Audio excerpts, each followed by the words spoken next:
Alright, let's get some stitches in this thing. Let me get it centered in this. Let me get my camera adjusted. How's that? Last time I put a camera in line with what I was stitching, and that was cool and all, but it was kind of a pain in the butt for me. So anyway, I'm just going to do it this way. I got my needles, can you see it? Locked onto the thread. And I can't really tell if it's focusing in this little viewfinder here. But my first stitch is going in. Ooh, that's stiff. But at this point, I got all my stitch holes pre-punched and ready to go. The edges are sanded and beveled, but I don't do my edge work until after I'm done with my stitching,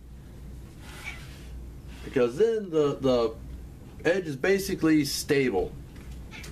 And when I'm stitching on this, I always start where I think there's going to be the most stress on the stitches.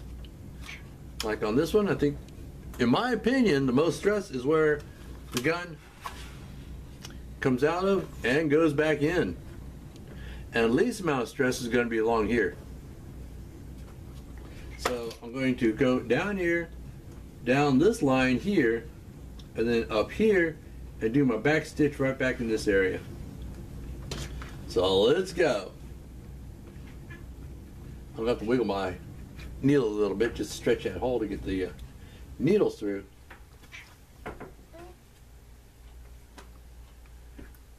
That's the thing.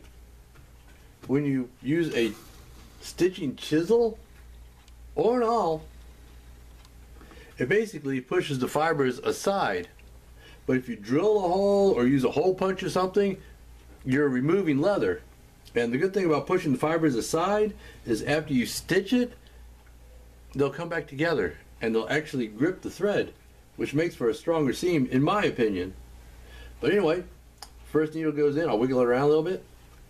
Second needle goes on top of the first needle, and that pulls it on through. And then I'll turn it so the second needle goes on top of the first stitch. And I do that all the way until I start stitching back toward myself.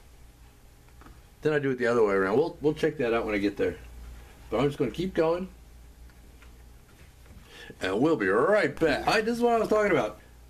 I've done the stitch away from myself, and now I'm going to start stitching back toward myself to come up around this curve here. So this is my last stitch away from myself, and I do it the same way. Second stitch on top of the first stitch, and then pull it snug. Now when I start coming toward myself, again I gotta wiggle that around a little bit. Okay, still I'm going to put the second one on top, that's the same, but now I'm going to turn it over. So the one on top is now underneath. And then the second stitch goes under the first stitch. And that gives me a consistent angle on my stitches. It doesn't do anything strength-wise, but since stitches are part of the aesthetic of leather,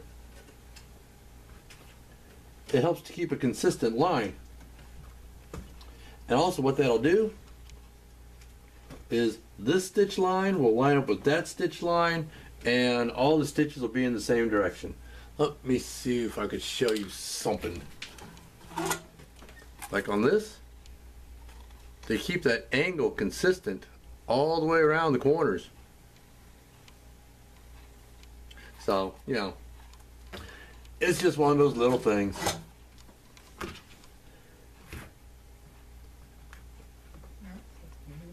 I don't know if machine stitching does that, because I've never used a machine to do my stitches. I've always done it by hand.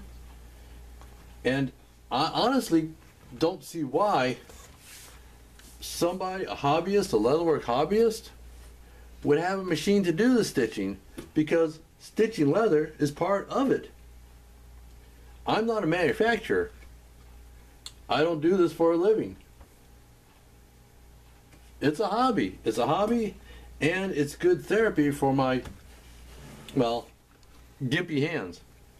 Anyway, I'm going to keep going along here, and then we'll come back, we'll do the back stitch, and then that'll be done.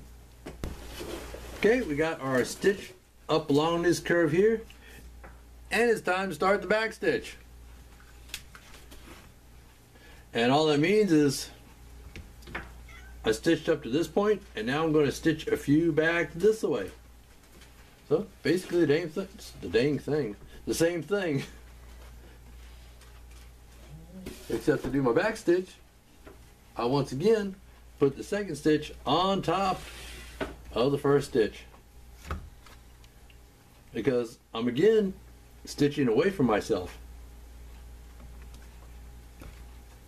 Some people stitch toward themselves, some people stitch away. I prefer to stitch away from myself, but it all depends on what I'm stitching. You know?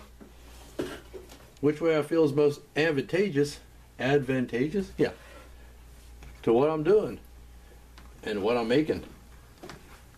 Oh, that's snug. There it goes. This is the thing. Sometimes I get hand cramps doing this stuff. There we go.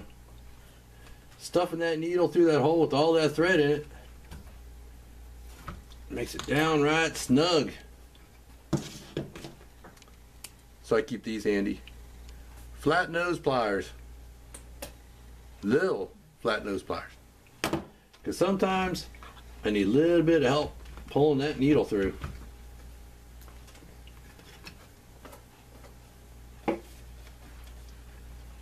Okay, how many have I got there? Looks like one more. Back the other way, and that'll be plenty. And that's really all you need to end a stitch line.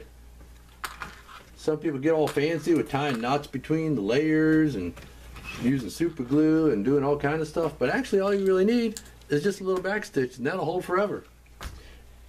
It holds on everything else I've made, including my belt. I've never had a problem with that coming apart.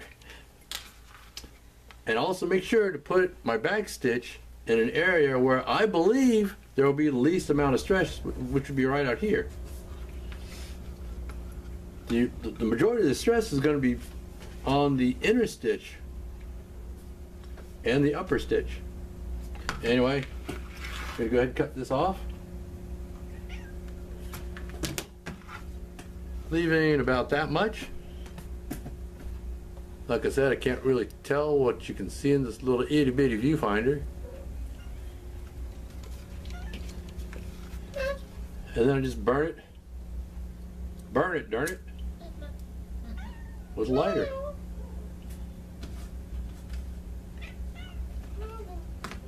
And that's it. That's the stitch line. Yeah, my hands got tremors. It's part of the fun of having a degenerative peripheral motor nerve condition. Anyway, when we come back, we'll see how much further along we're on this thing.